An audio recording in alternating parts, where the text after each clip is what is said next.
Happy Friday, everyone. Welcome to another Learning Rebels Coffee Chat, where we are going to be talking about coaching and mentoring today. Not only coaching and mentoring for the greater good, but coaching and mentoring for ourselves also. So that is the topic of the day today, covering a couple of the differences between coaching and mentoring, because we have a tendency to use those terms interchangeably. And really, they are different things, right? Because we're looking to achieve different goals when we have a coach versus a mentor. And then also just sort of a question to the universe as to, as L&D professionals, many of us, if not all of us, has at one time or another put together a mentoring program or mentoring guidelines or tips or something along those lines in regards to how we can make better use of mentors within organizations. Yet, when I ask the greater good, where are you with mentoring yourself? Most of you don't have one. You don't have one for yourselves. You don't have a coach. It's like, wait a second, are we at this like our parents? Do as I say, not as I do? Is that where we are at? And if so, why? Why? Because we know through our own independent research and our own anecdotal evidence, as we see it happening within our organizations, the power of mentoring and the power of coaching.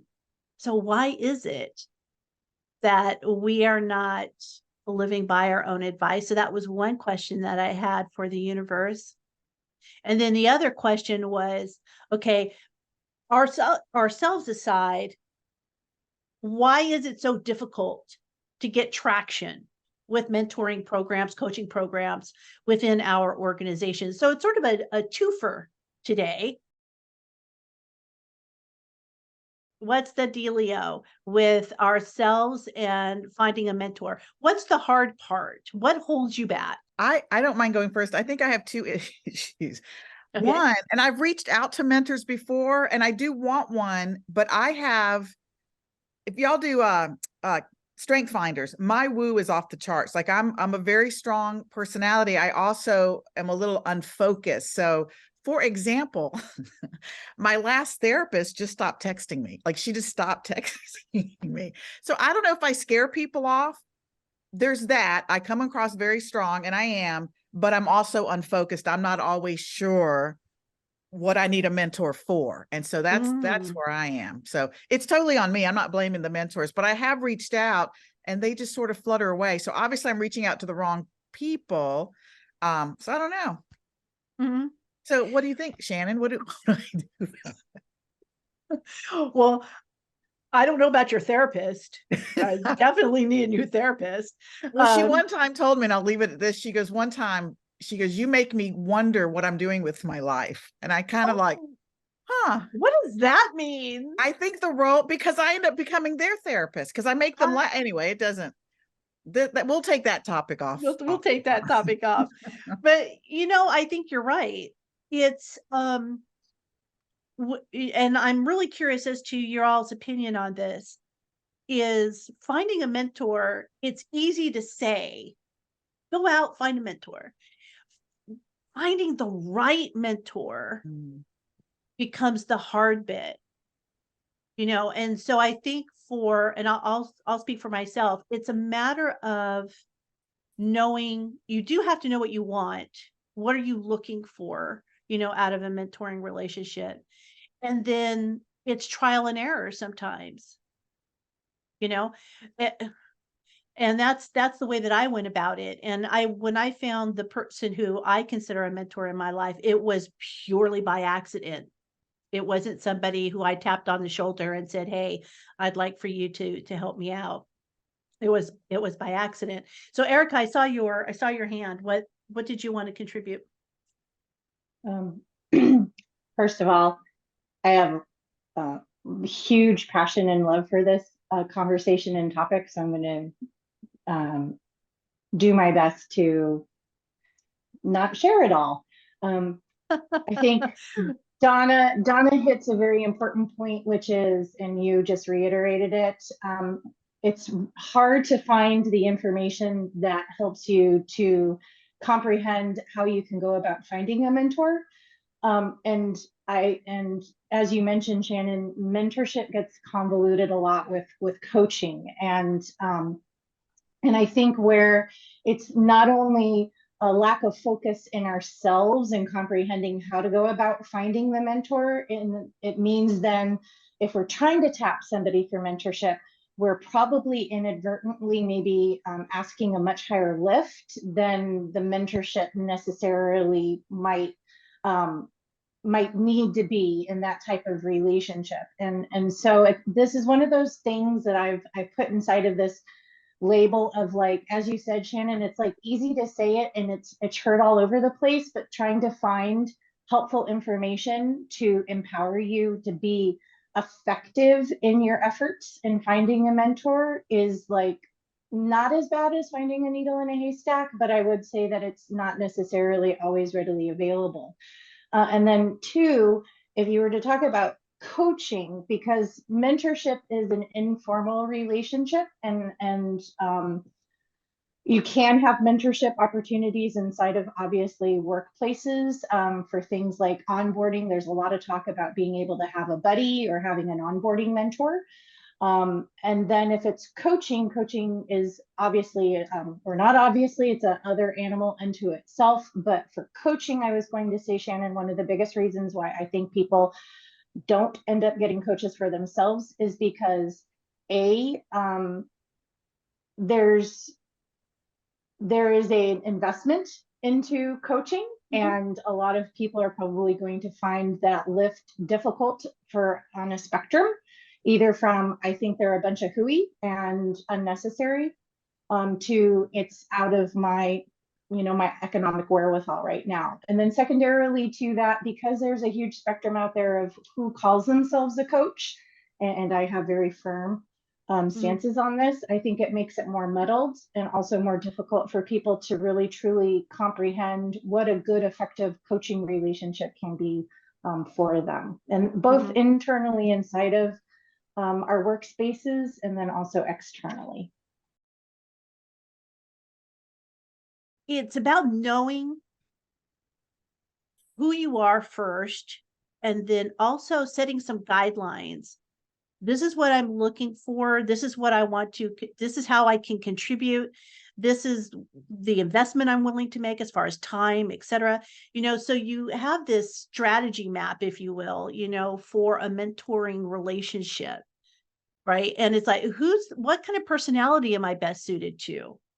And also not necessarily, again, about like tapping that person on the shoulder.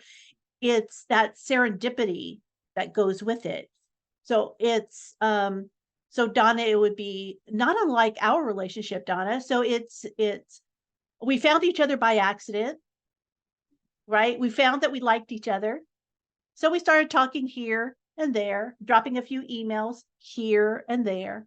And then the next thing you know, we're buds. So it kind of builds. And then comes the moment of, oh, I wonder if Donna would make a good mentor for me. Maybe I should talk to her about that. So then you have this sort of layering that goes into the development of a mentoring or a coaching relationship. So I think that there's something to that. Yeah, thanks for giving me the opportunity. I'm nodding furiously with what everybody says. When you were sharing initially in the blog, and I really liked it about you had a mentoring and coaching kind of document. I found it really interesting because I have found success in actually a little bit like you were saying, where you're stumbling upon these relationships. So I'll usually end up just saying, I really like your creativity. Do you think we could meet like twice a year or once a quarter, and we'll just talk about it? But I actually have very different people for very different things. So that'll be, I've got one person who's in marketing when I want to go be creative and see what other people are doing.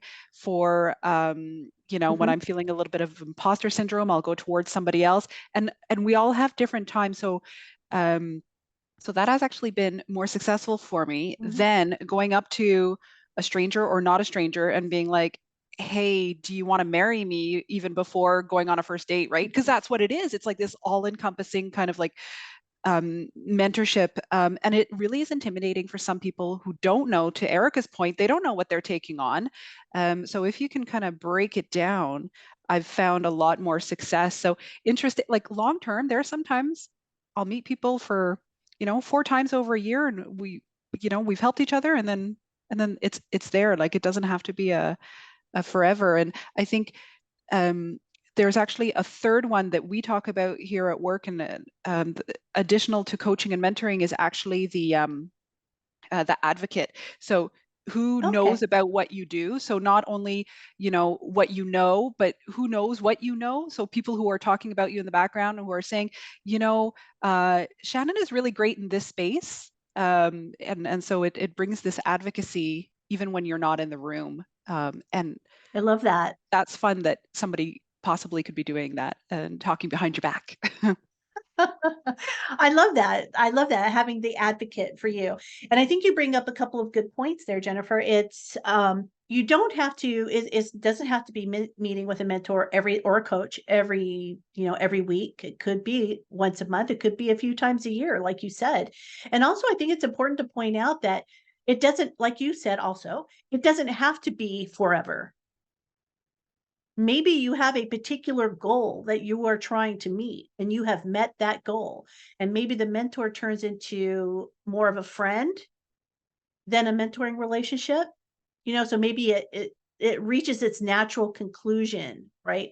But if you go back to the LinkedIn post that I put out, I think yesterday, one of the comments in there brought forward a few different mentoring software programs, not for organizations, but for yourself. So if you're looking to connect with somebody, maybe in a different industry, or like, I think you might have said it, Erica, or maybe it was Jennifer, I'm sorry, is maybe you're looking for that marketing help or coaching for building a certain skill set, then maybe that might be the place to go. And there's several out there, and it was all in that comment that this person graciously shared. So that's another way to think about it. It's, maybe I do need to find somebody formal, right? Maybe this informal route is not working for me. And I'll tell you, when I think about the person who is my biggest mentor right now, it was a happenstance. It is someone who I previously admired from afar. So kind of like that stalker sort of situation. It's like, oh, there she is. I'm gonna see what's happening there. And we met through Twitter, but then we met live at a conference, and I went up to her and I'm like, oh my God, I can't believe that I'm actually having a conversation with, and I use the word the insert name here. And then I said, and my name is, and she's like, well, I can't believe I'm having a conversation with the Shannon Tipton. And it's like, oh, no, no, no, don't even put me in that universe. That's not the same. And what stuck with me is that she immediately came out with, well, I can understand why you might say that. However, you have value. So don't undervalue yourself when you say things like that. And that was a moment where I thought, I need to have this person in my life. And then it was, let's just talk, let's communicate. We communicated through Twitter and all those other things. And then there became a moment where gradually I started asking her for advice about my business and about my life, et cetera, et cetera. And so it evolved to that. So I think there's something to be said about that gradual process of, is this person somebody who you can relate to, somebody you really want in your life? And if you want this person in your life, then maybe, there's a candidate for being a mentor, right? So just throwing that out there. Oh, thank you, Anne. You found that comment from Anna. I appreciate that. Tom, I saw that you had a nice comment in here. There you are. So would you like to expand on that for me? You want me to expand on that? I just read the article just a second. It came in. It was an excellent article. I mean, it was talking about the characteristics of what a mentor is, and JD's question was about assigning a mentor. And I think if the person has the characteristics described in there, I mean, it really touched on what I've seen as good mentoring in my experience in the workplace. Do you have now? You're in an interesting position. I think that this is worth talking about. So you made the shift. You work in an entirely different industry than you used to work in. Mhm. How did you manage that transition? Did you have somebody to help you with that transition? I did, but oddly, it was not a formal mentoring. Trust me, Mhm. there is no mentor in the field that I currently work in that I know of. But I did find the man who wrote the book on wind energy, which is the field I'm now working in, and I made a friendship with him online. So it was all by email. I've only recently met him. He did I think you're aware of this. He came and took our tour and then wrote a beautiful article about how impressed he was by the tour. But his knowledge is what informed the tour. So he should be proud of it. And he was. So it was kind of a fluke, but it certainly wasn't a formal mentor. I don't think he would consider himself my mentor. We literally just met, but I do think I'm going to go on a hike in Tehachapi with him in a couple of weeks. Mm-hmm. See, and I love that. And I think mentoring doesn't have to take this cookie cutter shape. It's what fits for you and what fits for them. Well, I know in my early career when I first began, and this predates my going into learning and development, I was assigned a mentor who was supposed to show me the ropes. And I was going to do work with him in this laboratory setting because that's where I was at the time. And he just didn't have the time for me. To be blunt, he just Mhm. didn't care. It wasn't in his blood. I don't fault him for it. It's not who he was. He should not have been assigned to be my mentor. Mhm. I thirst for knowledge. I want to learn new things and I want to do good work and I want to be relevant. And what I ended up feeling was the fifth wheel or the second wheel on a unicycle or something like that. I mean, I wasn't useful. And that was nothing but annoying. I ended up finding another mentor who was good, but didn't work in the field that I really wanted to go into or was working in. Mhm. Mhm. Yeah, and exactly. It's when we're thinking about this for ourselves, it's really understanding who you are first, or at least having some ground knowledge. And I realize that we choose mentors sometimes to help us discover ourselves and discover the power within ourselves. But I think first and foremost, it's knowing where it fits in your life and the direction that you want mentoring to go in. And as I loosely stated in the post, it's sometimes it is finding someone who's opposite of you. Somebody who's unafraid to challenge. And I do have people like that in my life, and I do appreciate that, where somebody can raise an eyebrow going, "Are you sure about that?" And actually Anne is one of those people.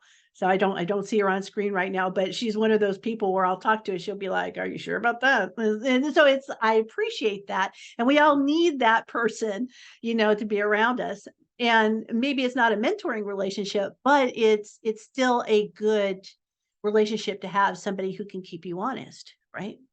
And to have that side of it. So we've had this shorter conversation about finding mentors and using mentors for our own professional growth and development as L&D professionals. Let me ask you guys, now what? I mean, I'll say in all earnest, it's been a minute and a half since I've had a mentor, and have definitely not done, I think, the good work that would be a good idea for me to seek to find a mentor in L&D space. I mean, I feel like I try to be connected and aware and engaging.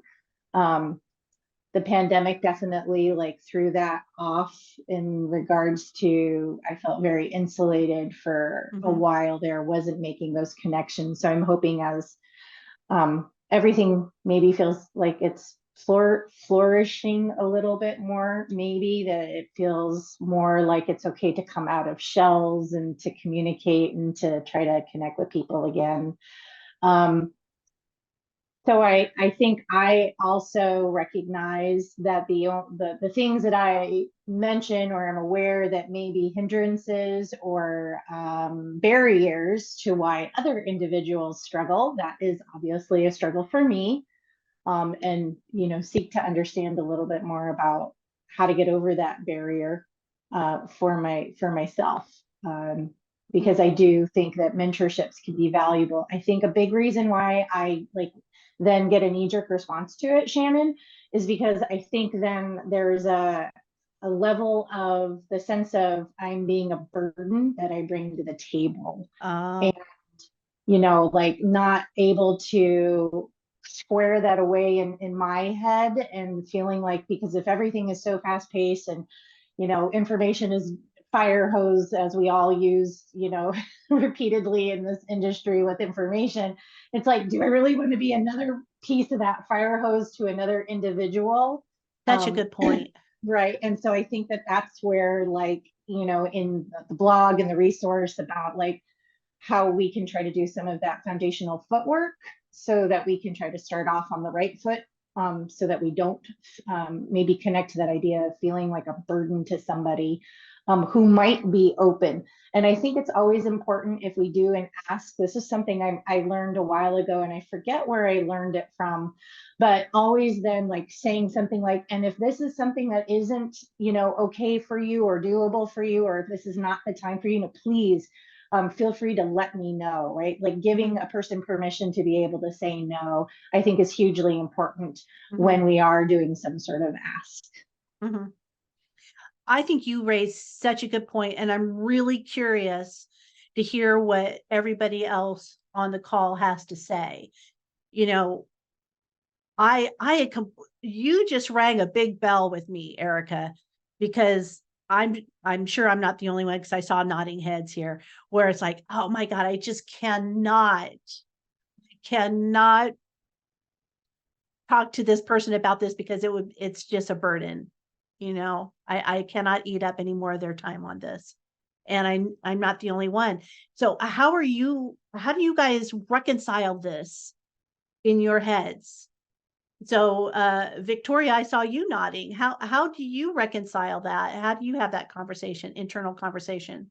Well, I think about it because I literally just came off of my coaching call with my coach right before this, and I'm like trying vigorously to pay attention to this, but I'm also processing what had just happened, because I always feel like I'm one of those people that I almost have to ask for permission or ask for space. And this is something I continually struggle with my coach, because I get so much value out of it. And then I feel like he gives and gives and gives. And then I'm like, oh, but I don't want to take up too much of your time. And he just said to me, he goes, I get so much enjoyment out of this. This is, you're filling my cup by letting me help you. Nice. Please continue to show up and do the work. And it was, I mean, there have been a couple of rounds of this, but I'm finally at the point where I'm going, I have the right to ask for what I need. And this person is doing this because this is giving them fulfillment. Let's do this for each other. But it took me a while to get there. Sorry, I don't feel like I'm making a whole lot of sense this morning. No, you are. You're good. Okay. And I appreciate that. And it sounds like you have a really good coach, somebody who is, it should be a two-way street, right? I think you should be filling each other's cup.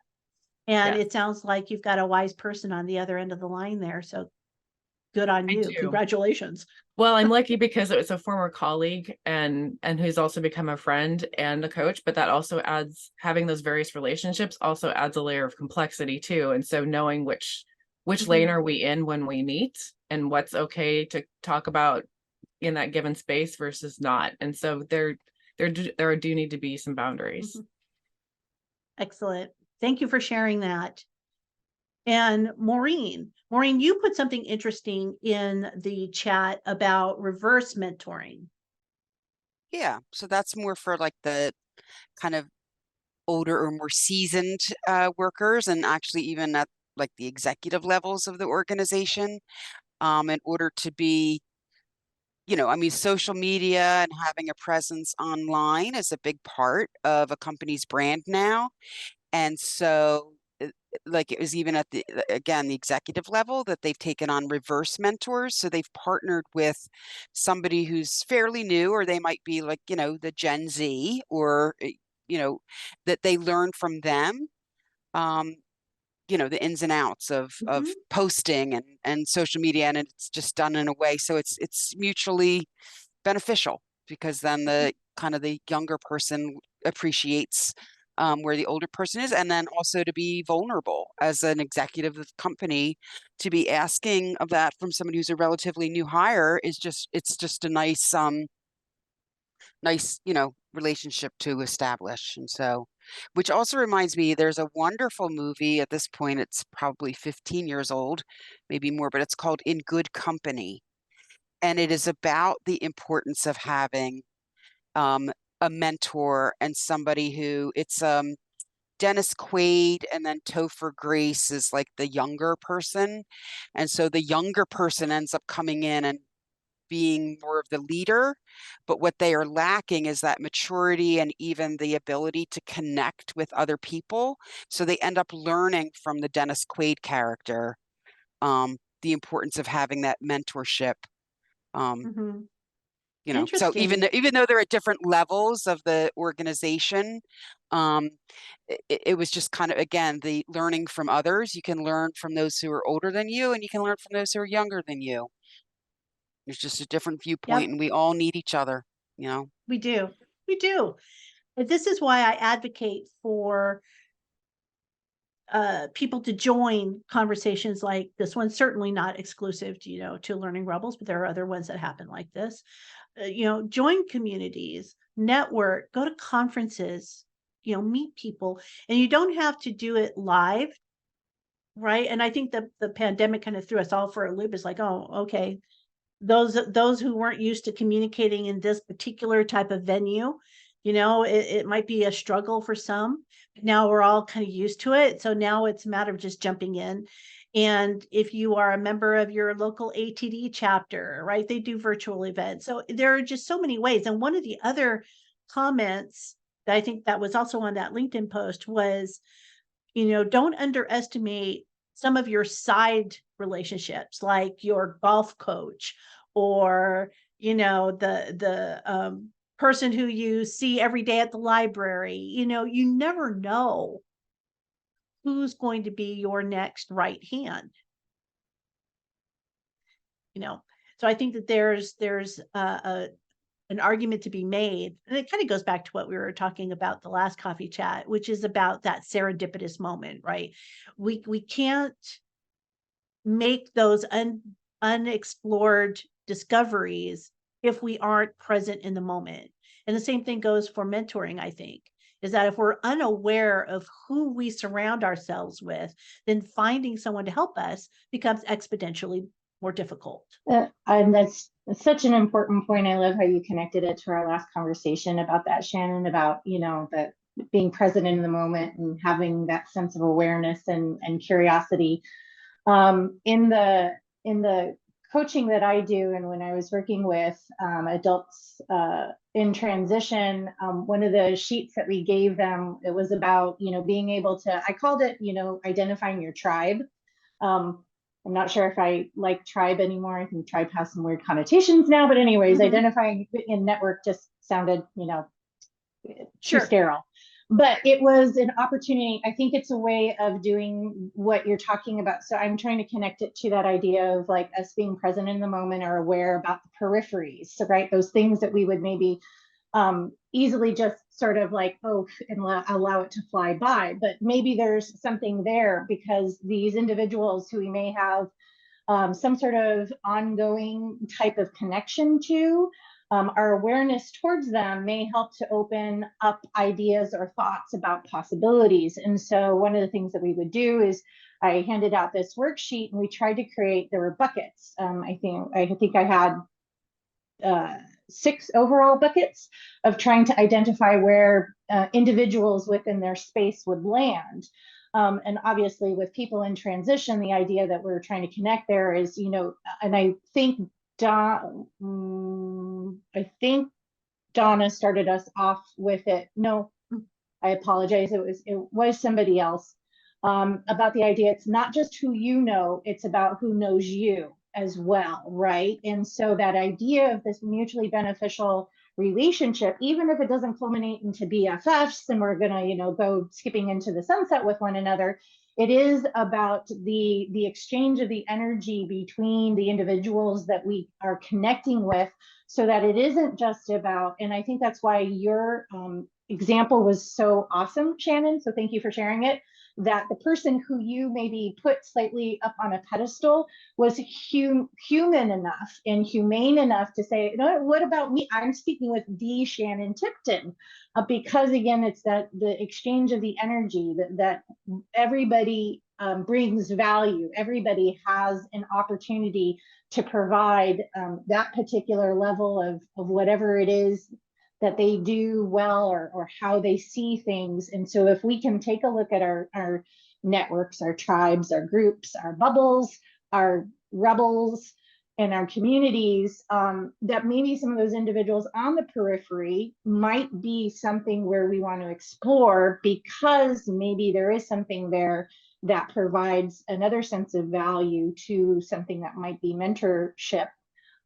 Where if it's a person who's in the same space, I think also another thing that came up for me, Shannon, is that maybe sometimes we feel weird about it because we're worried it's competitive. So if we're like trying to reach out to somebody who is within the same space, like, is this going to look like an adversarial type of situation? Or if it's somebody who might be in a different industry or sector, that might remove that sense from the table. So then I guess I want to ask, like, how do we help to make sure that people reaching out to those within our same industry, that we can reduce that idea of an adversarial type of situation so that it can feel inclusive, and then also maybe helping to reduce that idea of a burden of asking, you know, somebody. I think that's a great question. And that's a great dovetail, great lead in to talking about mentoring within our organizations. Because I think that that's one of the barriers, you know, in starting a mentoring program within organizations, is that innate competitiveness, you know. And when we think about starting mentor programs within our organizations, do we know do we really know the underpinning what's the word I'm looking for, the characteristics, the underpinning characteristics of your organizational culture? Because that's going to impact your mentoring program. So if your organizational culture does not support collaboration, cooperation, communication, then mentoring is going to be difficult at best. You know, so what do we do about that? Right? And I think to JD's question then, that a lot of times that's where, you know, organizations say, well, let's put something formal in place, because it's not happening organically. And that's because your culture doesn't support organic mentoring. So I think that that's the first place that we have to start. So I'm curious now. So shifting the tide here with our conversation is, what is it that we need to start looking for with formal mentoring programs, or even informal mentoring programs within our organizations? What's been your experience with that? I can offer something, because we actually just launched an informal mentorship program within my department. So we're not even looking at the entire organization. We just started within our own unit. We have about 20 people, and it really stemmed from an initiative last year where we felt there's a sentiment that there's not a lot of talent mobility opportunity within our organization. And so, people wanting to know kind of what other things are out there and what skills might you need to move into some of the other roles. And then it eventually progressed into, well, what if we did just an informal peer mentorship program? And so I sat on the committee to kind of help stand that up. And essentially what we did was we put out a survey asking people, well, what are some of the skills or things that you want to learn about? So kind of doing, getting a sense of what people were looking for. And then we had other people say, well, I have a background in that, or this is a passion of mine, or I can talk to you about that. And so we use those topics and areas of interest as the ways to match people. And so some of them are one-on-one and some of them are actually small groups. So I'm actually mentoring 2 people myself. And we're just trying it for about a period of 6 months, and people meet, either at minimum once a month or every other week, and have ongoing mentor meetings. And so far, feedback has been pretty good. So we're just starting small and going from there. I think that's the best way to approach it, right? You got it in small bits and bursts. And I believe what you might be talking about is really providing people with specific coaching. So if you're helping them with a skill, or if you're helping them grow in a certain area, that becomes more coaching, because mentoring is a little bit more broad. I want to help you, fulfill career aspirations type of thing. But if you, are trying to be more targeted, and maybe, and I'm not trying to put words in your mouth there, Victoria, but maybe it's, maybe that's the paradigm shift we need to make, because organizations get hung up and saying we need to have these mentoring programs. Maybe we need to scale this down and start with coaching. Maybe we need to have coaching programs, coaching that, like you said, Victoria, I'm going to focus on this skill, this skill, this skill, this skill. And we have this inventory of people who are willing to share those skills with others. Mm-hmm. And maybe that becomes less intimidating. Well, I think we have to change the perception of the word coaching, Okay. because coaching is a very negative connotation for a lot of people. They're True. being coached towards their performance because they're doing something wrong, rather than coaching to improve themselves. Good point. In the graphic you provided in your blog about, for under coaching, it's business or sports. I think we need to lean more towards the sport, is that coach is there to help you get better. Not because you're doing it wrong, but because Right. you want to get to another level, you want to improve. But I think in the business world, coaching has become such a negative thing that until we change that experience, that belief isn't going to change. And we're stuck using mentor in the wrong term. Again, right. That's such an excellent point. You're absolutely right. Coaching sometimes takes this punitive connotation. So what's the alternative? Do you have an alternative in your mind? That's where it just becomes us changing the narrative about what it is, changing the experience around coaching. Instead of calling something a peer mentoring program, calling it a peer coaching, but framing it in a way that the experience becomes a better for people, and it changes that paradigm, changes that thought process.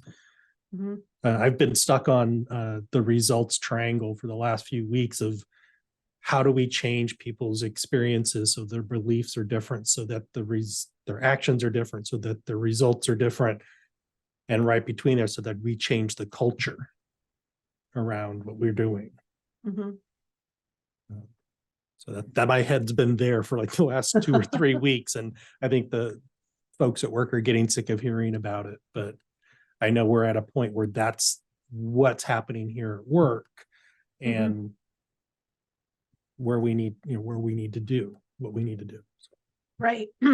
I think the other hang up is a lot of times these sorts of programs get thrown into our laps because, you know, we're the learning people, so we should be able to handle this. And I believe the other misconception here is that L&D should own coaching and mentoring, which is not the case. That absolutely needs to be a cross the organization, you know, program. We might be able to support and nurture and provide guidance, but certainly it's not ours to own. It's not HR's to own either. You know, I would say that leadership needs to own it, you know, because they need to behavior model that. Right. And that's again the other hard bit, especially when people come to us and say, there's this expectation and we want to throw it back at them and say, okay, well, all right, what's the partnering relationship then? How do we partner with leadership to make this happen? Right. So JD, what are your thoughts? We're just hopeful.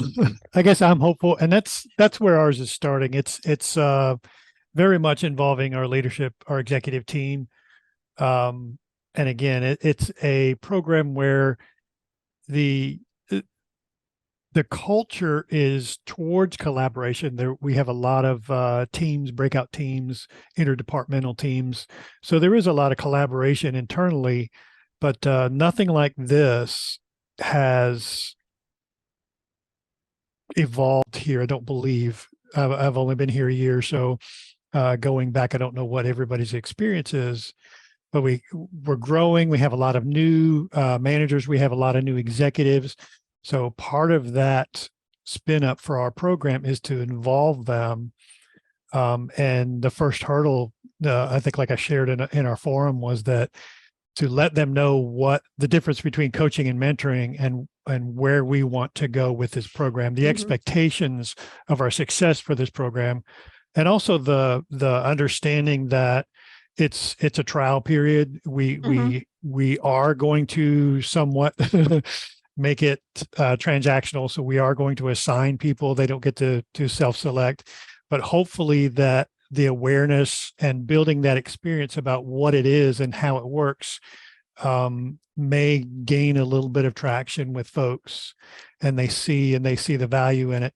And hopefully it my hope is it becomes and turns into something organic. So it's I think we have the right, it's the right fit, I think, at the right time for us.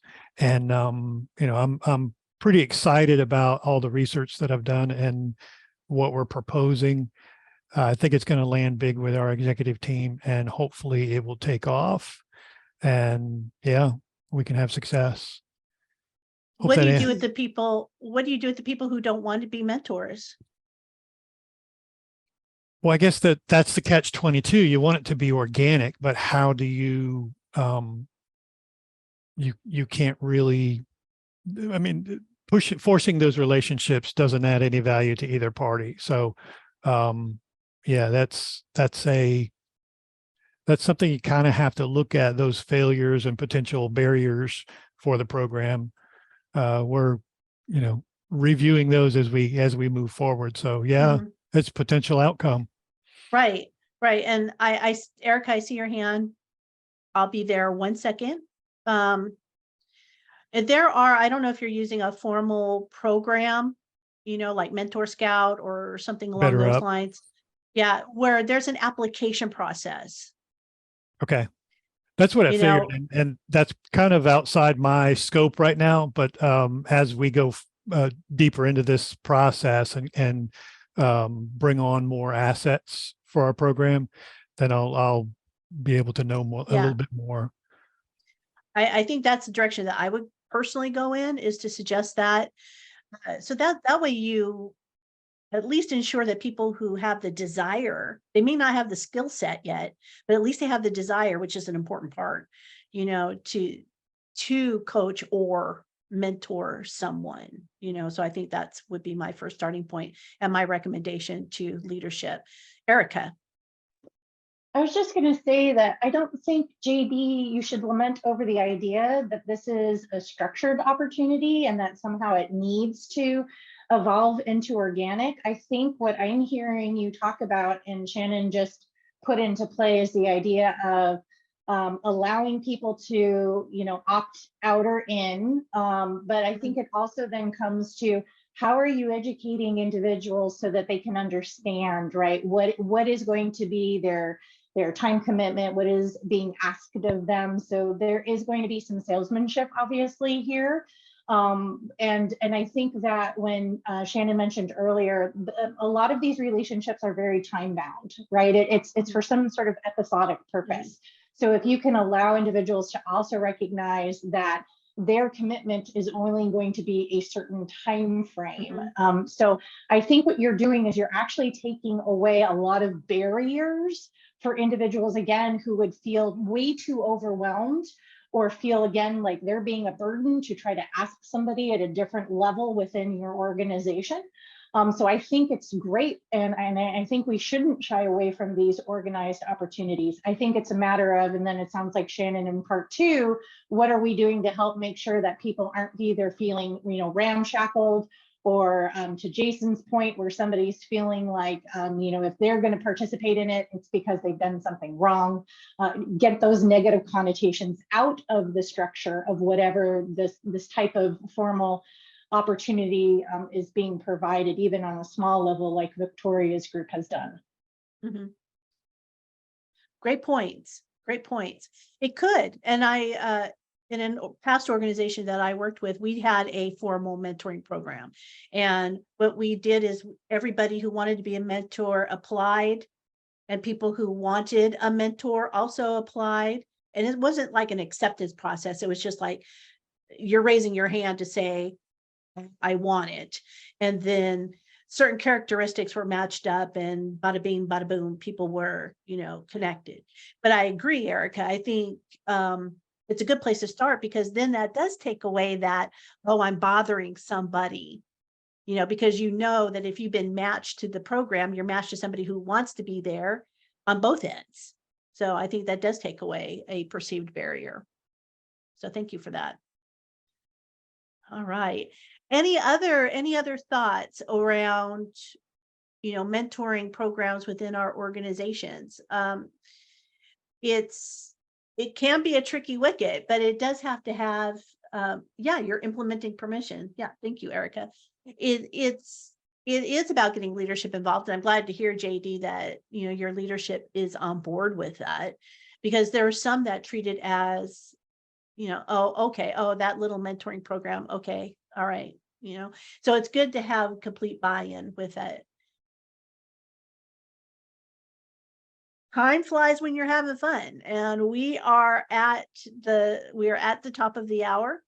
So thank you for joining us. And as always, if you want to see what happens with these conversations do continue in our Learning Rebels community space, where we have our monthly learning themes. And this month was all about coaching and mentoring. So we had some pretty good conversations around that topic this month. So I'm really excited to have seen those conversations evolve. And for the rest of you, I invite you to join us into the community. On that note, I hope everybody has a wonderful Friday. Thank you, everybody, for joining us. Those of you who are new, thank you. I hope you found this time valuable. I always love having conversations with you guys. It really is an energizing hour for me, and it makes me want to go and tackle my day. So thank you for being there.